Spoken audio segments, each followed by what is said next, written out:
All right, so today we're cracking open Michael Todd's Debt Collection Handbook. Oh, a deep dive into the world of debt collection. This is going to be good. It is, especially if you're dealing with those really stubborn debtors. You know the ones. Those who just seem to slip through the cracks. Yeah, Todd's got some really unorthodox strategies for those folks. He does, and what I find really interesting is that it's not about playing the bad guy or using scare tactics. No, not at all. It's more about strategy.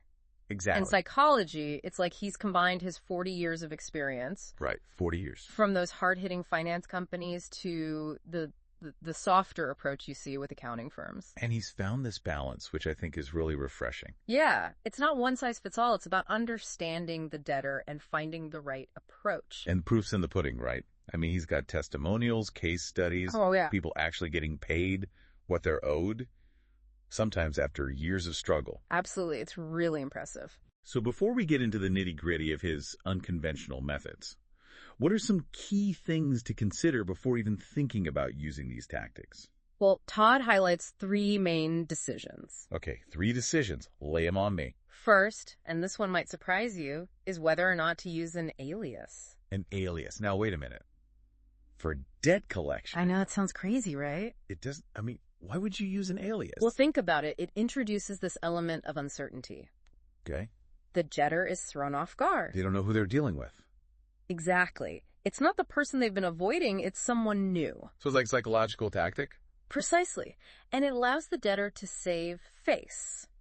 Interesting. You know, they're not dealing with the same person they might have a history with. Right. It's a clean slate. Todd even tells this story about using this with Catholic schools. Catholic schools. Now, that's not the first place I'd think of for these, kind of hardball tactics. No, you wouldn't think so. And they were skeptical, too, at first. But you know what? 2 years later, those same schools were singing his praises. They had incredible success using the alias strategy, got more families to settle their dues. Wow, so it actually works. It does. It's all about that subtle shift in approach. Okay, all right. I'm starting to see the value in that, the alias check. Yeah. What's the second key decision we need to make? Proof. Proof, okay. You have to be absolutely certain 100% that the debt is legitimate. Of course, you can't go around demanding money if you're not in the right. Exactly. You need that solid foundation before you take any action. All right, so alias, proof. What's the third decision point? Litigation. Okay, the L word. This is the nuclear option, and Todd is very clear about exhausting all other avenues before even considering it. It's a last resort for sure. Absolutely. It's expensive, it's time-consuming, and it can really damage future business relationships. So tread carefully. Exactly. Litigation should be the very last resort, only if all else fails. Gotcha. So we've considered these 3 decisions, alias, proof, and litigation, and we're ready to roll up our sleeves and start collecting. All right, let's do this. What's the first step in Todd's playbook? Gather your resources. Resources. Okay, what do we need? We're not talking about just randomly calling people here. Right, it's more strategic than that. Exactly. Todd recommends a structured approach. Oh. Utilize tools like Google Drive, Docs, and Sheets. To keep us organized. Yes, for documentation, Gmail for communication. Email trails are crucial. Absolutely. And then things like mail track, anonymous texting. To stay on top of it all. It's about being organized and tracking responses. So we've got our tools, we've got our strategy. What's our first move? The last chance communication. Last chance. That sounds ominous. It's direct, for sure, but it's carefully crafted. Okay. It could be a letter, an email, and signals a shift in tone. Like, okay, enough's enough. Precisely. And Todd actually provides some really great examples in the handbook. Like what? Give me an example. Well, there's this one called the Bob the Builder email. Bob the Builder? Yeah, I know it sounds harmless enough, right? It does. But it cleverly lays out this whole payment arrangement. Okay. Emphasizes the long-standing relationship. Right, we go way back. And then it hits them with these specific, almost unusual deadlines. Oh, to create a sense of urgency. Exactly. Like, this needs to be taken care of now. Precisely. And it plays into that fear of the unknown that we'll talk about later. Oh, I like where this is going. Yeah, they're left wondering what happens if they miss that deadline. It's like a psychological ticking clock. Exactly. And then on top of that, he recommends a follow-up text message after the email. Just to make sure they saw it. Yeah, because, let's be honest, emails can be ignored. Oh, for sure. Buried in the inbox. But a text message... harder to miss that notification. Exactly. It's much harder to brush off. So we've sent our last chance message. What happens next? people aren't always going to be happy about it right now. You're right. We need to be prepared for those different responses. All right. So how do we manage those debtor reactions? Some debtors might just dig in their heels and say, nope, not paying. Oh, I can absolutely see that happening. What do you do then? Todd's got a plan for that. He suggests a firm but fair response. Okay. Firm but fair. I like it. You send an email stating that you disagree with their refusal. Right. Lay down the law a bit. Exactly. And you outline the potential consequences if they don't pay by a specific deadline. And I'm guessing we see that alias on this email. You know it. Just a little extra nudge. Subtle but effective. I like it. It's all about that fear of the unknown, remember? Right. Keep them guessing. What about those who are open to working something out? They want to pay, just not all at once. Ah, the payment plan, folks. Exactly. What's the best way to handle those situations? 2 words. Get it in writing. Of course, always get it in writing. A clearly documented payment arrangement protects you. Absolutely. It's like a safety net. Exactly. And it might even allow for legal action if they break the agreement. Right. Because this new agreement, it's separate from any previous issues related to the goods or services. Exactly. It's a fresh start, but with clear terms. Okay. That makes a lot of sense. Now, what about the ones that go completely silent? They ignore the last chance communication altogether. Ah, the masters of avoidance. We've all dealt with them. So what's the next move? Do we just give up? Not a chance. This is where the alias can really shine. Okay, tell me more. Remember that Bob the Builder email we talked about? Yeah, the friendly but firm one? Right. Well, Todd suggests sending a follow-up, but not from the original creditor. Oh, interesting. Who's it from then? The alias. They're acting as a financial consultant now. Oh, I get it. It's like they've brought in the big guns. Exactly. They reiterate the offer, mention the lack of response. And subtly ramp up that fear of the unknown. You got it. The debtor's probably thinking, okay, this is getting serious now. It's brilliant. But what if, even after all that, they're still MIA? Well, you could try a very short, casual email. Like what? Something along the lines of, hey, just checking in, wanted to see if you had a chance to review my previous email. Oh, I see. Keep it light, but keep the pressure on. Precisely. It's a gentle nudge, but keeps that debt top of mind. It's like you said before, consistency is key. It is. You can't let them think you've forgotten. All right, so we've covered those who refuse and those who go silent. What about those who are all talk and no action? You know, they made promises but never follow through. Oh, the perennial promise breakers.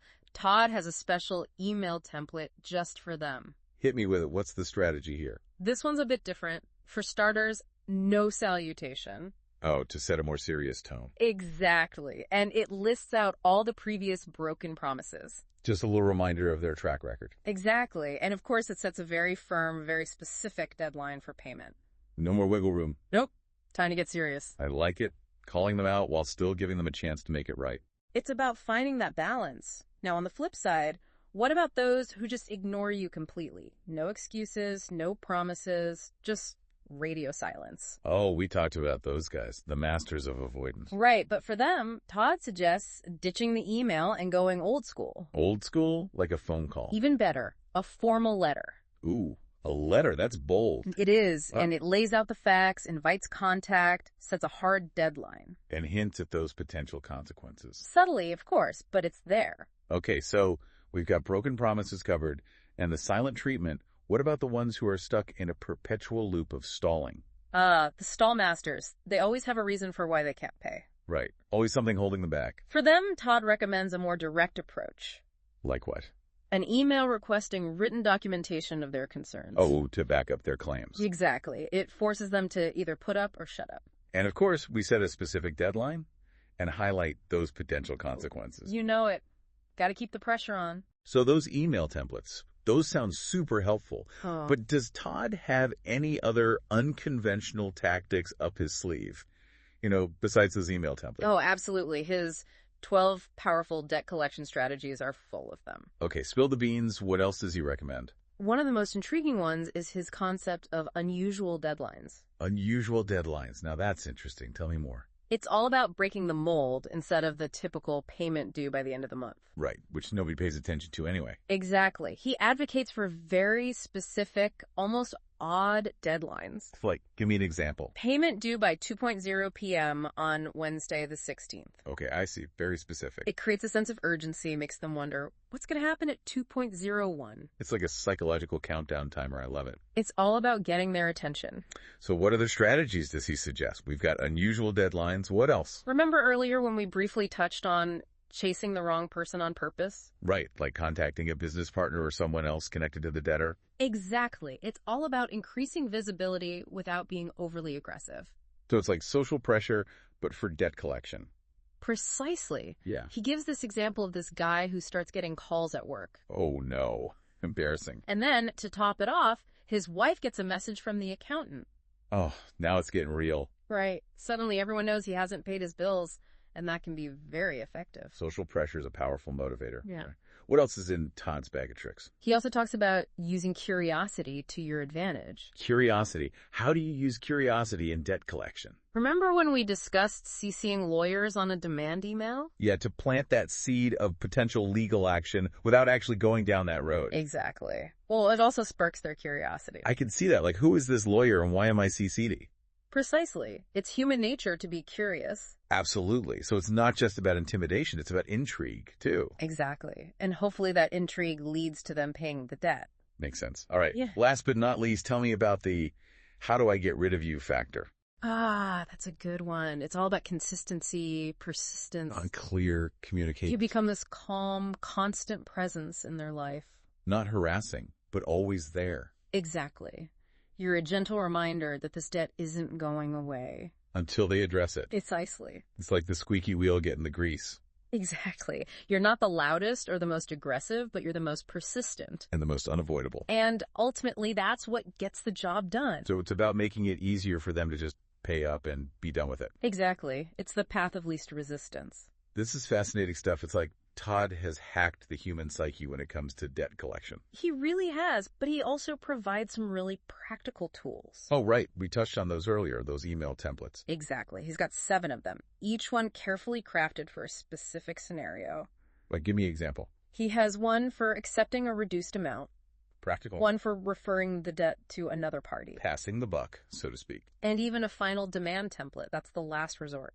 The nuclear option of email templates. Pretty much. It's like he's giving you a whole toolkit for different debt collection situations. I like it. It's all about being prepared. Speaking of which, let's talk about how these unconventional methods actually play out in real-life situations. Oh, he's got some amazing case studies in the book. Okay, give me the highlights. Which ones really stood out to you?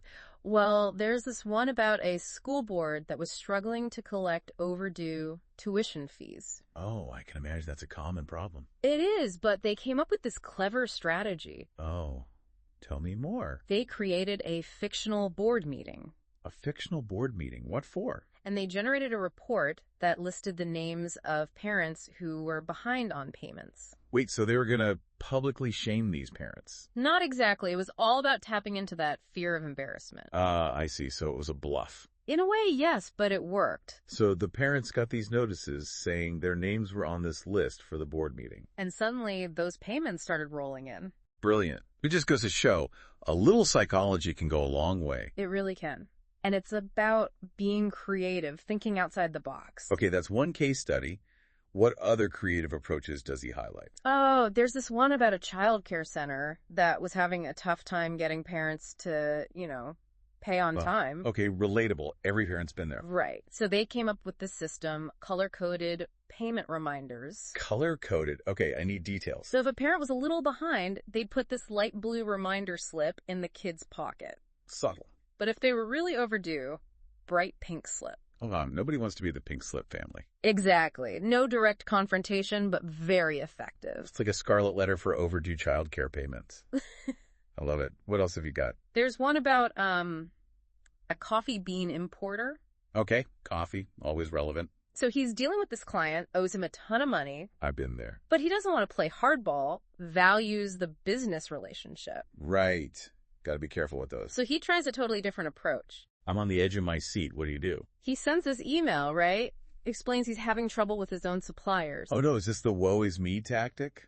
Kind of, but clever. He's like, can you help a guy out? By paying your outstanding invoice. Exactly. appeals to their ego, their sense of, like, being the hero. Did it work? Like a charm. Client paid in full within days. Wow, so sometimes a little reverse psychology is all it takes. Sometimes gotta play to their better nature. That's a good reminder. There's no one-size-fits-all. You have to feel it out.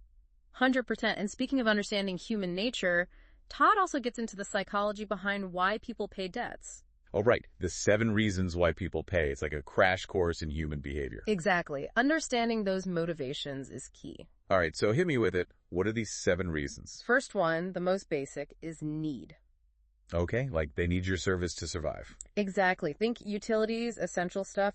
They're more likely to pay if it means keeping the lights on. Makes sense. What's next? Then there's honesty, appreciation, and obligation. Sounds like a Hallmark card. Right. These are good qualities, but they don't always equal timely payments, unfortunately. Life gets in the way. Exactly. Even good people fall behind sometimes. So don't bank on good intentions alone. Got it. What about guilt? Does that work? That's where conscience comes in. You can try to evoke that sense of right and wrong, but it's not foolproof. People are masters of justification, especially with money. Truth. Now, this next one, we've seen it in action. Embarrassment. Oh, powerful motivator. Nobody wants to be shamed. Exactly, especially publicly or in front of peers. Reputation is everything. Right. And then there's fear of the unknown. That uncertainty can be a powerful tool. Like those specific deadlines. What happens if I don't pay? Precisely. It's that unease that keeps them on their toes. So we've got need, honesty, conscience, embarrassment, fear. What about the last 2? Well, the next one deals with physical safety, which we never endorse. Of course, no violence or intimidation. Ever. Absolutely not, which leaves us with the last and often most effective reason, the how do I get rid of you factor. We've danced around this one, but break it down one last time. It's simple, really. People want their lives to be easy. Stress-free. Exactly. So when you're consistently there, reminding them of this debt, you become the embodiment of that stress. Exactly. And the easiest way to reduce that stress, pay the debt, and you disappear. It's like that saying, if it doesn't stop, it'll eventually go away. Except in this case, you are the it that doesn't stop. Exactly. You're not being mean, just incredibly consistent. And that, ironically, is what motivates them. This has been amazing. Seriously, I feel like I've unlocked a whole new level of understanding when it comes to debt collection. It's powerful stuff. And the best part is, these tactics, they can be applied in so many areas of life, not just debt collection. Oh, I bet. Negotiations, relationships, even just getting things done. Exactly. It's about understanding what motivates people and using that to your advantage. Ethically, of course. Mm-hmm. Always ethically. And remember, there's no magic bullet. Every situation is different. Exactly. It's about being adaptable, thinking on your feet, and always being one step ahead. Well said. This has been a fascinating deep dive. Really appreciate you breaking it all down for us. My pleasure. Always happy to talk about this stuff. It's fascinating. And for those of you listening, remember, debt collection doesn't have to be a nightmare. Nope. With a little creativity, some strategic thinking, and maybe a dash of psychology, you'll be surprised what you can achieve. Until next time, happy collecting.